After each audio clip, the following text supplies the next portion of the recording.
Maximum പറ്റാവുന്ന ആർട്ടിസ്റ്റുകളെ കൊണ്ട് show ചെയ്യാൻ തോന്നി. അങ്ങനെ ഷോ ചെയ്തിട്ട് ഞാൻ പറഞ്ഞു, നിങ്ങൾ ഷോ ചെയ്തിട്ട് 10,000 രൂപ കിട്ടിയുള്ളെങ്കിലും എനിക്ക് ആ സ്പോട്ടിൽ വെച്ച് സ്റ്റേജിൽ വെച്ച് ഇൻട്രോ എല്ലാം തന്നെ എന്ന് പറഞ്ഞു.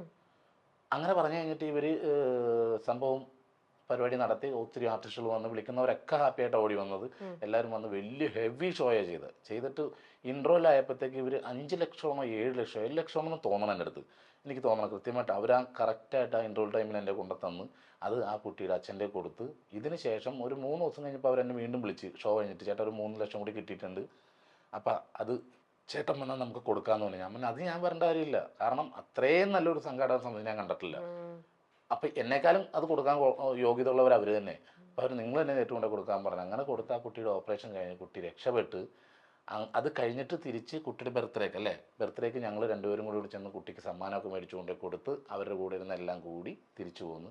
ഇപ്പം ഞങ്ങൾ കുട്ടി എവിടെ എന്താണെന്നൊന്നും ആലോചിക്കണില്ല. അത് ആ പാർട്ട് അവിടെ കഴിഞ്ഞ്. ഓക്കെ. അപ്പൊ നിങ്ങൾ ചെയ്യുന്ന ഈ സഹായങ്ങൾ എപ്പോഴും ഇരുകൈ അറിയരുതെന്നും നിങ്ങൾ ആഗ്രഹിക്കുന്നുണ്ട്. അതുപോലെ മറ്റവരിൽ ഈ കൊടുക്കുന്നവരിൽ നിന്നും ഒന്നും പ്രതീക്ഷിക്കാതെയാണ് നിങ്ങൾ ഈ കൊടുക്കുന്നതെല്ലാം. അത് നമ്മളങ്ങനെ ഒരിക്കലും അവർക്ക് ഉണ്ടെങ്കിൽ നമ്മളവരെ സഹായിക്കേണ്ട കാര്യമുണ്ടോ? അപ്പൊ അതൊരിക്കലും പ്രതീക്ഷിച്ചില്ല. പക്ഷേ കൊടുത്തിട്ട് എനിക്ക് കിട്ടിയിട്ടുണ്ട്. ഞാൻ പാലാരൂട്ടത്ത് ഞാനും ഈ പറഞ്ഞ അനീസും ഞങ്ങളും കൂടി പോകുന്ന സമയത്ത് രാത്രി 12 മണിയപ്പോൾ അമ്മയും മോനും നിൽക്കുക. അപ്പോൾ ഇവർ ചോദിച്ചു വൈറ്റിലയിൽ ഇറക്കുമെന്ന് ചോദിച്ചു. ഞാൻ പറഞ്ഞാൽ എന്താ വൈറ്റില ഇറക്കാമെന്ന് പറഞ്ഞു. അപ്പോൾ അവിടെ നിന്ന് വൈറ്റിലേക്ക് പോകുന്ന വഴി ഞാൻ ഇവരോട് ചോദിക്കും, നിങ്ങൾ എവിടെയാ, എന്താ, എങ്ങനെ ഇവിടെ റോട്ടി വന്നത്, എന്താ ചേട്ടാ ഞങ്ങളിവിടെ എറണാകുളത്തൊരു ഹോസ്റ്റലിലാണ് താമസിക്കുന്നത്, അമ്മയും ഞാനും. അപ്പോൾ അവിടെ നിന്ന് ഇറക്കി വിട്ടു, പൈസ കൊടുക്കാതെ ഇറക്കി വിട്ടു എന്ന് പറഞ്ഞു. അപ്പോൾ ഞാൻ പറഞ്ഞ ഇറക്കി വിട്ടുന്ന എന്താ വാടക കൊടുത്തിട്ടില്ല എന്ന്. വയറ്റിലേക്ക് കൊണ്ടുവന്ന് ഇറക്കിയിട്ട് ഞാൻ അവരോട് പറഞ്ഞു അവിടെ എത്ര വാടക കൊടുക്കണ്ടേന്ന് ചോദിച്ചു. അപ്പം അത് ആദ്യം ഞാൻ അനീസിനോട് ചോദിച്ചു നമുക്ക് വീട്ടിലേക്ക് കൊണ്ടുപോയാലെന്ന് ചോദിച്ചു ഇവരാ. അപ്പോൾ അനീസ് പറഞ്ഞു അതൊന്നും വേണ്ട ശരിയാവില്ല എന്ന് പറഞ്ഞു. ഇവന് അങ്ങനെയുള്ള കാര്യങ്ങൾ പെട്ടെന്ന് കിട്ടുവിന്. അതൊന്നും വേണ്ട അവന് ശരിയാവില്ല, എന്താണെന്ന് അറിയണം, വീട്ടിൽ കൊണ്ടുപോകണമെന്ന്. പക്ഷെ അപ്പോഴും എൻ്റെ മനസ്സിൽ വീട്ടിലേക്ക് കൊണ്ടുവരാൻ ഞങ്ങൾക്ക് രണ്ടുപേർക്കും ഒരു മുറി മതിയല്ലോ, വേറെ മുറി കിടക്കുന്നില്ല. അപ്പോൾ വയറ്റിലേക്ക് കൊണ്ടുവന്നിട്ട് ഞാൻ ഈ പയ്യനോട് അവിടെ എത്ര കൊടുക്കണ്ടേന്ന് വെച്ചാൽ അപ്പോൾ എത്ര രൂപ കൊടുക്കണം വെച്ചു. അത് കൊടുത്തു. ഒരു ഓട്ടോറിക്ഷ ഭക്ഷണം കഴിക്കാനുള്ള പൈസ കൊടുത്തു. ഒരു ഓട്ടോറിക്ഷക്കാരൻ അവിടെ കിടപ്പനായിരുന്നു. ഓട്ടോറിക്ഷക്കാരനോട് ചോദിച്ചു ഇവിടം വരെ പോകാൻ എത്രയോട്ടാന്ന് വെച്ചു. ഓട്ടോ ചേട്ടനും പൈസ കൊടുത്ത് കറക്റ്റായിട്ട് ഇവർ അവിടെ എത്തിച്ചു അങ്ങോട്ടാന്ന് തോന്നി. പോയി പിറ്റേ ദിവസം ഒരു കോള് വന്നു അനീസിന്. നമ്പറും കൊടുത്തു. ഞാൻ എന്താവശ്യം ഉണ്ടെങ്കിൽ വിളിച്ചോട്ടാന്ന് പറഞ്ഞു. വിളിച്ച അനീസ് ഫോൺ എടുത്തപ്പോൾ പറഞ്ഞാൽ എനിക്ക് ഷാജിയായിട്ടും സംസാരിക്കണമെന്ന് തന്നെ. അപ്പം എന്താന്ന് ചോദിച്ചു. അപ്പോൾ പറഞ്ഞാൽ എൻ്റെ മോൻ്റെ കാര്യം സംസാരിക്കാനാന്ന് പറഞ്ഞു. അപ്പോൾ ഞാൻ വിളിച്ചോളാൻ പറഞ്ഞിട്ട് ഞാൻ വിളിച്ച് ഫോണിലെടുത്ത് ഹലോ എന്ന് പറഞ്ഞപ്പോൾ മോൻ്റെ കാര്യം സംസാരിക്കാൻ. ഞാൻ എന്താ മോൻ എന്ത് പറ്റിയെന്ന് വെച്ച്. അവന് സിനിമയിലൊക്കെ അഭിനയിക്കാൻ നല്ല ഇതുള്ളവനാണ്, അവനൊന്ന് സിനിമയിൽ അഭിനയിക്കണമെന്ന്. ഞാൻ പറഞ്ഞു അതല്ലമ്മേ നമുക്ക് എന്തെങ്കിലും നല്ലൊരു ജോലി അവന് കിട്ടുകയാണെങ്കിൽ, സിനിമയൊക്കെ എന്ന് പറഞ്ഞാൽ കുറേ നാൾ കഷ്ടപ്പെട്ട് ഇങ്ങനെയൊക്കെ നടക്കേണ്ടി വരും, ഒരു ജോലി വേണമെങ്കിൽ നമുക്ക് എവിടെയെങ്കിലും ആരും പറഞ്ഞ് ഞാൻ ശരിയാക്കി കൊടുക്കാമെന്ന് പറഞ്ഞു. എൻ്റെ മോനെ അങ്ങനെ പണിക്ക് പോകേണ്ടവനൊന്നും അല്ല, നീ ആരുടെ പട്ടിയില്ല എന്നോട്. എൻ്റെ മോനെ ജോലിക്ക് പോകേണ്ട ആവശ്യമൊന്നുമില്ല, ഞങ്ങൾക്ക് അതിന് മാത്രം ഭൂസ്വത്തും കാര്യങ്ങളൊക്കെ ഉള്ളതാ. തെറി ഞാൻ കട്ട് ചെയ്തിട്ട് മാറ്റി വെച്ച്. പിന്നെയും കോൾ വന്നു. ഞാൻ അനീസിൻ്റെ അടുത്തോട്ട് നീക്കി വെക്കും, അനീസ് എൻ്റെ അടുത്തോട്ട് നീക്കി വെക്കും, എടുക്കാൻ പേടിയാ. അപ്പം അങ്ങനത്തെ അനുഭവങ്ങളും കിട്ടിയിട്ടുണ്ട്. സഹായിക്കാൻ പോയിട്ട് അങ്ങനെയുള്ള അനുഭവങ്ങൾ അതെ. തലേദിവസം രാത്രിക്ക് കണ്ട മുഖമാണോ പിറ്റേ ദിവസം സിനിമയിൽ അഭിനയിക്കണ്ട മോനെ ഞാൻ എന്തെങ്കിലും ജോലി മേടിച്ചു കൊടുക്കാന്ന് പറഞ്ഞു എവിടെയെങ്കിലും. ഇപ്പൊ നമ്മളൊരു തുണിക്കടയിലാണെങ്കിൽ പറഞ്ഞ് നമുക്ക് അവനെ കയറ്റാം, അമ്മക്ക് ഹോസ്റ്റലിലെ പൈസ കൊടുക്കുക, ഇതൊക്കെയായിരുന്നു കാഴ്ചപ്പാട്. പക്ഷേ ഇത് പറഞ്ഞു കഴിഞ്ഞപ്പോഴത്തേക്ക് ഇവരങ്ങ് ഞാൻ ഇപ്പൊ പറഞ്ഞല്ല ലാംഗ്വേജ്, ഞാൻ ആ ഫസ്റ്റ് സ്റ്റാർട്ടിങ് മാത്രമേ പറഞ്ഞിട്ടുള്ളൂ. ദൈവമേ, ഇങ്ങനെയും ആൾക്കാരല്ലേ. കാലങ്ങളായി മലയാള സിനിമകളിലും സീരിയലുകളിലും സ്റ്റേജ് ഷോകളിലും മലയാളികളെ ചിരിപ്പിച്ചുകൊണ്ടിരിക്കുന്ന കലാകാരനാണ് സാജു നവോദയ. ഒരുപക്ഷെ ഈ പേരിനേക്കാൾ പാഷാണം ഷാജി എന്ന് പറഞ്ഞാലാകും ഭൂരിഭാഗം പേർക്കും അദ്ദേഹത്തെ മനസ്സിലാവുക. അത്രത്തോളമായിരുന്നു ഈ വേഷത്തിലൂടെ സാജുവിന് ലഭിച്ച അംഗീകാരവും പ്രകീർത്തിയും. നിലവിൽ ഷോകളിലും സിനിമകളിലുമെല്ലാം സജീവമായി തുടരുന്ന സാജു തന്റെ സ്വന്തം വീട് വിറ്റ് ക്യാൻസർ രോഗിക്ക് വീട് വെച്ചു കൊടുത്ത വാർത്ത ഓരോ മലയാളികളുടെയും ഹൃദയം നിറച്ചിരുന്നു. 15 വർഷം വാടകയ്ക്ക് താമസിച്ച ശേഷമായിരുന്നു സാജു നവോദയ സ്വന്തമായി ഒരു വീട് വെച്ചത്.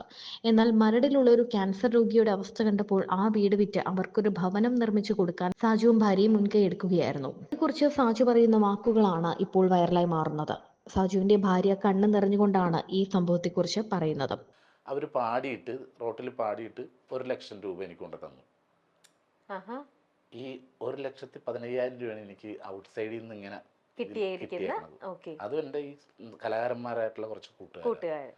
അപ്പൊ അത് അത് അവരുടെ വൈഫ് കൊച്ചുകുട്ടികളൊക്കെ പാടിയായിരുന്നു. അപ്പൊ ഞാനിത് പറഞ്ഞോണ്ട് ആദ്യം ഇത് പറയണം ഇവരുടെ കാര്യം. കാരണം എനിക്ക് ഒരു സപ്പോർട്ടായിട്ട് വന്ന അവർ മാത്രമേ ഉള്ളൂ. അപ്പൊ അവർ സാമ്പത്തികമായിട്ട് അവരെന്നെ ഈ ഒരു രീതിയിൽ ഒരു 1,15,000 രൂപ എനിക്ക് 1,15,000 തന്ന് സഹായിച്ച്. പിന്നെ അവരുടെ ബാക്കിയുള്ള ഈ താക്കോൽ കൊടുക്കുന്ന സമയത്തൊക്കെ ആണെങ്കിൽ ഈ നാടൻപാട്ട് ടീമാണ് വന്ന് എല്ലാ സ്റ്റേജിന്റെ കാര്യത്തിലും എല്ലാം ചെയ്ത് എന്നെ സഹായിച്ചു. ഞാൻ ഒറ്റക്കല്ല, ഞങ്ങൾ 2-3 പേരിലുള്ളൂ. അപ്പൊ ഞങ്ങൾ 3 പേര് ആ സമയത്ത് ഉണ്ടായിരുന്നുള്ളൂ. ഞാനും ചേട്ടായും പിന്നെ നമ്മുടെ വണ്ടി ഓടിക്കുന്ന പയ്യനും അനീസ്. അനീസ്. പിന്നെ അവൻ നിന്ന് പണിയിപ്പിക്കും, പിന്നെ ഞാൻ പോയിട്ട് വരുമ്പോ ഞാൻ നിന്ന് പണിയിക്കും. ചേട്ടായി നമ്മുടെ വീട് സ്വന്തം വീട് പണിയണ പോലെയാണ്. രാവിലെ എണീക്കുക, കുളിച്ച് റെഡിയോ, അനീസ് വരും, ഇവർ രണ്ടും കൂടി പോവും. അവിടുത്തെ പണി വന്ന അല്ലെങ്കിൽ രാവിലെ വിളിക്കും, ഷൂട്ട് ഉണ്ടെങ്കിൽ വിളിച്ച് ചോദിക്കും അവരോട് എന്താ പണിക്കാർ വന്നോ നിന്നോ.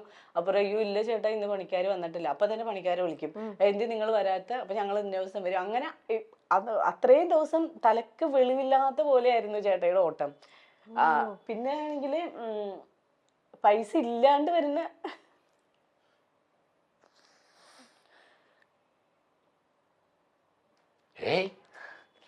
ഇല്ല ഏട്ടാ, അതൊരു ഇമോഷന്റെ ഒരു ഇതാണ്. ചേച്ചിക്ക് എത്രയാലും അത് എത്രയാലും ഇമോഷൻ ആവില്ല. അല്ലത് എന്താന്ന് പറയുമ്പോൾ ഞാൻ അങ്ങനെ വലിയ കലാകാരനല്ല, വലിയ പേയ്മെന്റ് മേടിക്കുന്ന ആളല്ല. അപ്പൊ അതുകൊണ്ട് നമുക്ക് തന്നെ ഇത് ചില സമയത്ത് നമുക്ക് കൂട്ടിമുട്ടിക്കാൻ പറ്റാണ്ടാവും. അപ്പൊ ഞാനൊരു ഇവിടുന്ന് അനീസ് വിളിക്കും, ചേട്ടാ ഇങ്ങനെയാണ് സംഭവം, ഇങ്ങനെയാണ് വാർക്കലിന് ഇത്ര പേര് ഉണ്ട്, ഇതൊക്കെ പറയുമ്പോഴത്തേക്കാണെങ്കിൽ ഞാൻ പറയാം വെയിറ്റ് ചെയ്യുന്നുണ്ട് ഇങ്ങനെ. അങ്ങനെയൊക്കെയാണ് ചെയ്തത്. അപ്പം പിന്നെ ഞാൻ കോളേജിൽ ഉദ്ഘാടനത്തിനൊക്കെ പോകുമ്പോൾ പിള്ളേർ പറയും ചേട്ടാ പൈസയൊന്നും ഇല്ല കേട്ടോ, ഞങ്ങൾ ഇങ്ങനെ കുഴപ്പമില്ല എനിക്കൊരു 10 ഏക്കർ സിമെന്റ് എടുത്ത് തന്നാന്ന് പറയും. അങ്ങനെയൊക്കെ പറഞ്ഞ് സാധനം ഞങ്ങൾ ഈ പറഞ്ഞ സമയം കൊണ്ട് തന്നെ വീടൊക്കെ ചെയ്ത് കൊടുത്തു. അപ്പോൾ സിനിമ ഇല്ല, അങ്ങനെയില്ല, ഇങ്ങനെയുള്ള പ്രശ്നങ്ങളൊക്കെ ആയിട്ട് മൊത്തം വീടിൻ്റെ ലോണും വണ്ടിയുടെ ലോണും ഇങ്ങനെയൊക്കെ അതിനിടയ്ക്ക് ഇത് ഒക്കെ കൂടി ഇങ്ങനെ കുഴഞ്ഞു മറിഞ്ഞ് കിടക്കുക. അപ്പം എനിക്ക് എൻ്റെ ഉള്ളിൽ ഒരു ഉദ്ദേശം ഉണ്ടായിരുന്നു, ചിലപ്പോൾ പാളാൻ സാധ്യത ഉണ്ടിട്ടാണ് ഞാൻ പറഞ്ഞത്.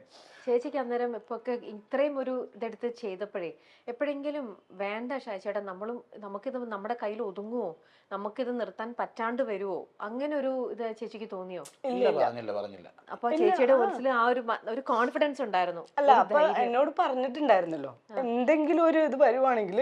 നോക്ക്, നമ്മുടെ കൂട്ടത്തിൽ തന്നെ നമ്മളെ ഈ കണ്ടുകൊണ്ടിരിക്കുന്ന എത്രയോ പേര് ഇന്നത്തെ കാലത്ത് നമ്മൾ നോക്കിക്കഴിഞ്ഞാൽ നമ്മുടെ സമൂഹത്തിൽ സെൽഫിഷ് ആയിട്ടുള്ള ആൾക്കാരാണ് കൂടുതൽ. എല്ലാവരും നമ്മളൊക്കെ ഏതെങ്കിലും ഒരു പോയിന്റിൽ, ഞാൻ ഉൾപ്പെടെ നമ്മളെല്ലാവരും ഒക്കെ സെൽഫിഷ് ആയിട്ട് പലപ്പോഴും ചിന്തിക്കുന്ന ആ ഒരു സാഹചര്യത്തിലാണ് ഇവർ രണ്ടുപേരും ഒരു രീതിയിലും ഒരിത്തിരി പോലും ഇവർ സെൽഫിഷ് ആയിട്ട് ചിന്തിച്ചിരുന്നെങ്കിൽ ഇന്ന് ഈ പറയുന്ന വനജ എന്ന് പറഞ്ഞ അവർക്ക് ഈ വീടും കാര്യങ്ങളും ഒന്നും ഉണ്ടാവില്ലായിരുന്നു. ഇന്നിപ്പോൾ ചേച്ചിയുടെ കണ്ണിൽ നിന്ന് വരുന്ന ഇതുണ്ടല്ലോ, അതെന്റെ പൊന്നു ചേച്ചി, അത് ഒരുപാട് പേര് ഭയങ്കരമായിട്ടും അത് ഇത് ചെയ്യേണ്ട ഒരു ഇതാണ്. ഇത് ഞങ്ങൾ ആ സമയം എന്ന് പറഞ്ഞാൽ കൊണ്ടുപിടിച്ചു. ഞാൻ ആ സിനിമയായിട്ട് വന്ന സമയത്താണ്, അപ്പം നിറച്ച് പടങ്ങൾ വെക്കണ്ടേ. ആ സമയത്താണ് നമ്മൾ വീട് വെക്കണം. അത്ര നാളെ ഞങ്ങൾ 15 വർഷം അടക്കം താമസിക്കും. വീട് വെച്ച് കയറി ഞങ്ങൾ എൻ്റെ അമ്മയുടെയും വൈഫിൻ്റെ അമ്മയുടെ എല്ലാവരും ആഗ്രഹം ഞങ്ങൾ എവിടെയും സെറ്റായി കാണാനായിട്ടായിരുന്നു. അപ്പോൾ ഇതൊക്കെ കഴിഞ്ഞ് ഹാപ്പിയായി. പിന്നെ അത് കഴിഞ്ഞിട്ട് പിന്നെ ഇത് വീടിൻ്റെ പരിപാടിയൊക്കെ തീർത്ത് താക്കോലൊക്കെ കൊടുത്തതിന് ശേഷമാണ് നമുക്ക് ഈ ലോൺ എന്ന് പറഞ്ഞൊരു സംഭവം ഉണ്ടല്ലോ, ഇത് അങ്ങോട്ടും ഇങ്ങോട്ടും അടക്കാനില്ല. അപ്പം ഞാൻ നേരത്തെ പറഞ്ഞു. പിന്നെ അല്ല എന്നോട് പറഞ്ഞിട്ടുണ്ടായിരുന്നു ചിലപ്പോ ഇപ്പൊ എല്ലാവരും മാറിക്കളഞ്ഞപ്പോ നമ്മളെ കൊണ്ട് പറ്റാത്തൊരവസ്ഥ വരുവാണെങ്കിൽ ഞാൻ വീട് വിൽക്കും എന്ന് പറഞ്ഞിട്ടുണ്ടായിരുന്നു. ഞാൻ ഓക്കെ, അങ്ങനെ നമുക്ക് അവരോട് പറയാൻ പറ്റില്ലല്ലോ ഞങ്ങളുടെ ഇനി പൈസ ഇല്ല, പണി നിർത്തി വെക്കണമെന്ന് പറയാൻ പറ്റില്ലല്ലോ. ആരൊക്കെ ഇട്ടിട്ട് പോയാലും നമുക്കത് ചെയ്യാണ്ടിരിക്കാൻ പറ്റില്ല. രശ്മി ചേച്ചിയുടെ ആ ഒരു വലിയൊരു സപ്പോർട്ടാണ്. രശ്മി ചേച്ചി ഒരിക്കലും ഒരു തവണയെങ്കിലും വേണ്ട ചേട്ടാ നമ്മളും ഇത് പെടുകയാണ് എന്ന് പറഞ്ഞിരുന്നെങ്കിൽ സീരിയസ് ആയിട്ടുള്ള കാര്യത്തിന് ഞാനൊരു ക്രിക്കറ്റ് ടൂർണമെന്റ് നടത്തിയിട്ട് സ്പോൺസർ ചെയ്യാൻ ഒരു സഹായിക്കില്ല എന്ന് പറഞ്ഞ അവസാനം ടൂർണമെന്റ് നടക്കുന്ന സമയം അത് ഇത്രയും പൈസ സ്വർണം കൊണ്ടുവന്നെ ചേട്ടായി ടൂർണമെന്റ് നടത്തണം എന്ന് പറഞ്ഞ ആളെ ഇയാള്. അല്ലാതെ ഒരു തവണ പോലും നമുക്കൊരു ജീവിതമില്ലേ, നമുക്കും ജീവിക്കണ്ടേ എന്നുള്ള ഒരു സംഭവം ചേച്ചി പറഞ്ഞിട്ടില്ല. ഇല്ല, ഒരിക്കലും പറഞ്ഞിട്ടില്ല. തൻ്റെ വീട് വിറ്റിട്ട് വേറൊരാൾക്ക് വീട് വെച്ച് കൊടുത്ത ആളാണ് ഞാൻ. 15 വർഷം വാടകയ്ക്ക് താമസിച്ചിട്ടാണ് ഞാൻ വീട് വെച്ചത്. ആ വീട് വിറ്റ് 10 ലക്ഷത്തിന് മേലെ മുടക്കി വേറൊരാൾക്ക് വീട് വെച്ച് കൊടുത്തു. പുള്ളി ഒരു ക്യാൻസർ രോഗിയാണ്. ഒരു നേരത്തെ മരുന്ന് വാങ്ങിത്തരണമെന്ന് വിളിച്ചപ്പോൾ ഞാനും ഭാര്യയും കൂടി അവരുടെ വീട്ടിൽ പോയതാണ്. ഫ്ലക്സ് മേൽക്കൂരയാക്കിയ വീട്ടിൽ ഫ്ലക്സ് വിരിച്ചാണ് രോഗി കിടക്കുന്നത്. ഞങ്ങൾ കട്ടിൽ വാങ്ങിക്കൊണ്ട് വരാമെന്ന് പറഞ്ഞു. അങ്ങനെ കട്ടിൽ വാങ്ങാൻ പോകുമ്പോൾ ഭാര്യ പറഞ്ഞു നമുക്കൊരു കുഞ്ഞു വീട് വെച്ച് കൊടുക്കാമെന്ന്. കാരണം +1-നും +2-നും പഠിക്കുന്ന 2 പെൺമക്കളാണ് ആ വീട്ടിലുള്ളത്. പുലർച്ചെ 4 മണിക്കോ 3 മണിക്കോ എഴുന്നേറ്റ് പറമ്പിൽ പോകും അവർ. ബാത്റൂമിൽ പോകാൻ വൈകുന്നേരമാണെങ്കിൽ എല്ലാവരും ഉറങ്ങിയ ശേഷവും. അങ്ങനെയാണ് വീട് വെച്ച് കൊടുക്കാമെന്ന് തീരുമാനിക്കുന്നത്. ഒടുവിൽ നാട്ടുകാരൊക്കെ വന്ന് വലിയ വീട് വെച്ച് കൊടുക്കാം എന്നൊക്കെ പറഞ്ഞു. എന്നാൽ ഫസ്റ്റ് കല്ലിടലിന്റെ അന്ന് ആൾക്കാർ വന്നതാണ്, പിന്നെ ആരും വന്നില്ല. ഒടുവിൽ ഞാൻ തന്നെ നിന്ന് വീട് പണിതു. 2 മുറികളും attached bathroom, kitchen, work area തുടങ്ങിയ എല്ലാ സൗകര്യമുള്ള നല്ലൊരു വീട് അവർക്ക് വെച്ചു കൊടുത്തു. ആ കുഞ്ഞുങ്ങൾ ഇപ്പോഴും വിളിക്കാറുണ്ട്. ഞാനിപ്പോൾ വാടകയ്ക്കാണ് താമസിക്കുന്നത്. എൻ്റെയും ഭാര്യയുടെയും സന്തോഷമാണ് ഞങ്ങളുടെ ജീവിതം. അടുത്തൊരു സ്ഥലം വാങ്ങി വീട് വെച്ചിട്ട് ആരാരുമില്ലാത്ത അമ്മമാരെ ഞങ്ങൾക്കൊപ്പം താമസിപ്പിക്കുക എന്നതാണ് ഭാര്യയുടെ ഇപ്പോഴത്തെ പ്ലാൻ. ഞങ്ങളുടെ സന്തോഷമാണ് ഞങ്ങളുടെ ജീവിതം എന്നും സാജു നവോദയ പറയുന്നു. ലക്ഷ്മി, ആർട്ടിസ്റ്റ് ലക്ഷ്മി ഇല്ലേ, ലക്ഷ്മി, അങ്ങനെ കുറേ പേരുണ്ടായിരുന്നു. പക്ഷേ ഇതും ഞാൻ അന്നേരം അവിടെ വെച്ച് ഒരു സോഷ്യൽ മീഡിയയിൽ ഒന്ന് ഫോട്ടോ എടുത്തുവിടും ഒന്നും ഞാൻ ചെയ്തില്ല. ഞാൻ വന്നവരോടും പറഞ്ഞു നിങ്ങൾ ദൈവത്തോർത്ത് ചെയ്തിട്ടില്ല, ഇത് ഞങ്ങളുടെ ഒരു സന്തോഷമോ, അപ്പോൾ അത് ചെയ്താൽ. അപ്പോൾ സാറ് ഒന്നെല്ലാം ചെയ്ത് താക്കോലെ കൊടുത്തതിന് പോയതിന് ശേഷം ഞങ്ങൾ പിറ്റേ ദിവസം അവിടെ ചെന്ന് പാലൊക്കെ കാച്ചി അല്ലേ, പാല് കാച്ചെല്ലാം നമ്മൾ വൈകിട്ടാണ്. അല്ല, നമ്മള് പാല് കാച്ചുന്ന ടൈമിൽ ചെന്നിട്ടുണ്ടായിരുന്നു. അതെ, പാല് കാച്ചലൊക്കെ കഴിഞ്ഞിട്ട് ഞങ്ങൾ ഇറങ്ങിയത്. അപ്പം ഇത് ഈ ഇങ്ങനത്തെ ഒരു ആ സിറ്റുവേഷനിൽ ഇപ്പോഴത്തെ നിലവിൽ കലാകാരന്മാരുടെ അവസ്ഥയൊക്കെ പറഞ്ഞു വന്നപ്പോഴത്തേക്ക് ഞാനത് പറഞ്ഞതാണ്. ഞാൻ ഈ വീടൊന്ന് കാണിക്കുകയാണ് നമ്മുടെ പ്രേക്ഷകരെ. അത് നമ്മുടെ വീട്, നമ്മുടെ വീട്, നമ്മുടെ ഷായി ചേട്ടനും ചേച്ചിയും ഈ ഒരു ഐഡിയൽ കപ്പിൾ. ഇവര് ഒരുപാട് ആഗ്രഹത്തോടെ ഷായി ചേട്ടൻ്റെ ഇത്രയും വർഷം പ്രോഗ്രാം ചെയ്ത് നമ്മളെ കുറെ ചിരിപ്പിച്ചും സ്റ്റേജിലൂടെയും സിനിമയിലൂടെയൊക്കെ നമ്മളെ ഇങ്ങനെ ചിരിപ്പിച്ച് കഷ്ടപ്പെട്ടുണ്ടാക്കിയെടുത്ത് ആ പൈസയിൽ നിന്നും ഇവർ ആഗ്രഹിച്ചുണ്ടാക്കി വെച്ച പനങ്ങാട് വെച്ച വീടാണ് ഇപ്പൊ നിങ്ങൾ കാണുന്നത്. വീടിന്റെ പേരെന്തായിരുന്നു ചേച്ചി? ശ്രീവിനായകം. ചേച്ചിക്ക് ഓരോ നിമിഷം ഇത് കാണുമ്പം ഇല്ല ഇതിൽ ഒരിക്കലും ഞങ്ങൾ അവര് ഹാപ്പി ആയിട്ട്, അതാണ് ഞങ്ങളുടെ സന്തോഷം. ഒരിക്കലും ഇല്ല. വീട് പോയെന്ന് വിചാരിച്ച് എനിക്ക് ഒരു വിഷമമില്ല, ഒരിക്കലും വിഷമമില്ല, ഇപ്പോഴും ഇല്ല, സന്തോഷമുള്ളൂ. പിന്നെ ആ സമയത്തുണ്ടായിരുന്ന ബുദ്ധിമുട്ടുകൾ ഓർത്തപ്പോ. ആരായിരുന്നു ചേച്ചി ശരിക്കും ആ ഒരു സമയത്ത് നിങ്ങൾ ഇത്രയും കഷ്ടപ്പെട്ട് നമ്മുടെ വീട് ഇത് നിങ്ങൾ ആഗ്രഹിച്ചു വെച്ചത്? ചേട്ടന്റെ മനസ്സിൽ എത്രയോ വർഷത്തെ ഒരു ആഗ്രഹത്തിൽ വെച്ച വീടായിരിക്കണം അല്ലേ? പക്ഷെ ഇത് പോയതിൽ സങ്കടപ്പെടില്ല, കാരണം അത് തീരാതെ വന്നാൽ ഞങ്ങൾക്ക് സങ്കടമായേനെ. അതെ, ആ വീട്. അല്ല, ഞങ്ങൾ ആ ഒരു ധൈര്യത്തിലായിരുന്നു ചേട്ടൻ എന്നോട് പറഞ്ഞത്. ചിലപ്പോ നമുക്ക് ഇങ്ങനെ ചെയ്യേണ്ടി വരുമായിരിക്കും എന്ന് പറഞ്ഞു. ഞാൻ പറഞ്ഞു ഓക്കെ, എനിക്ക് പ്രശ്നമില്ല, ചേട്ടന്റെ ഇഷ്ടം എന്താന്ന് വെച്ചാൽ അതുപോലെ തന്നെ ചെയ്തോളാനായിട്ട്. ചേട്ടന്റെ ഭാഗ്യ ഇങ്ങനത്തെ ഒരു ചേച്ചിയും കൂടെ കിട്ടിയത്. എല്ലാം അത്ര സന്തോഷത്തോടെ അവർക്ക് താക്കോല് കൊടുത്ത പാലുകാച്ചലൊക്കെ ഞങ്ങൾ കൂടിയത്. ഞങ്ങളുടെ ഈ വീട് പോയത് പോകുന്നുള്ള ചിന്തപ്പാടൊന്നും ഞങ്ങൾക്ക് ഉണ്ടായിരുന്നില്ല. ഞങ്ങൾ അത്ര ഹാപ്പിയായിരുന്നു. ഇപ്പോഴും ഇല്ല. പക്ഷെ ആ താക്കോല് കൊടുത്തിട്ട് പിന്നെ ഞങ്ങൾ അതിനെപ്പറ്റി ചിന്തിച്ചിട്ടേ ഇല്ല. ഇപ്പോഴാണ് ഈ ഒരു ഇത് വന്നപ്പോ ഇതിങ്ങനെ ആയി, ഇങ്ങനെ ഇത്രയും ടോക്ക് ആയപ്പോഴത്തേക്കാണ് ഞങ്ങൾക്ക് പിന്നെ അങ്ങനെ കൂടുതലും നമ്മൾ പറഞ്ഞ അവർക്കും വിഷമാവില്ല ചെയ്തിട്ടത് പറയണത്. അതുകൊണ്ടാണ് പറഞ്ഞ അവരോട് തന്നെ പറഞ്ഞു, പൂർണ്ണ മനസ്സോടുകൂടിയാണ് ഞങ്ങൾ ചെയ്തേക്കുന്നത്. പക്ഷെ അവര് അറിഞ്ഞിട്ടില്ല നിങ്ങൾ ഇങ്ങനെയാണ് അത് അവർക്ക് വീട് വെച്ച് കൊടുത്തെന്നുള്ള. വീട് കൊച്ചു കൊടുത്തതിന് ശേഷമാണ് നമുക്ക് ബാധ്യതകൾ വന്നത്. നമ്മുടെ വീടിന്റെ ലോണ്, കാറിന്റെ ലോണ്, ബാക്കിയുള്ള എല്ലാ സംഭവങ്ങളും ചെയ്യാൻ പറ്റാത്തൊരവസ്ഥ വന്ന്. അപ്പൊ പിന്നെ അത് വീട്ടാനായിട്ട് ഞങ്ങൾക്ക് ഇത് നിവൃത്തി ഉണ്ടായിരുന്നുള്ളൂ. ഇതാവുമ്പോ നമുക്ക് ആരോടും ചോദിക്കണ്ടല്ലോ, ഞങ്ങൾ തന്നെ ഉണ്ടാക്കി നമ്മുടെ സ്വന്തം. ആ സമയത്ത് ഞങ്ങൾക്ക് വീട്ടിൽ വേറെ പ്രശ്നം കൂടി ഉണ്ടായിരുന്നു. വൈഫ് രശ്മിയുടെ അമ്മ, ഞങ്ങളുടെ അമ്മക്ക് വയ്യായിരുന്നു.